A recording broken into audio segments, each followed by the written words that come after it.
અને એક ટીટોડીના ઈંડા હતા, ટીટોડી હતી અને એમના ઈંડા હતા ટીટોડીના. હમણાં જ થોડા સમયની વાત કરું છું.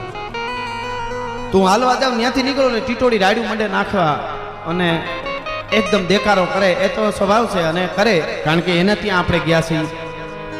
એટલે મને એમ થાય કે આ શું રાડ્યું નાખતી હશે. અને પછી મને એક દી બે દી ત્રીજે દી એમ થયું કે ટીટોડી કંઈક કહેવા માંગે છે.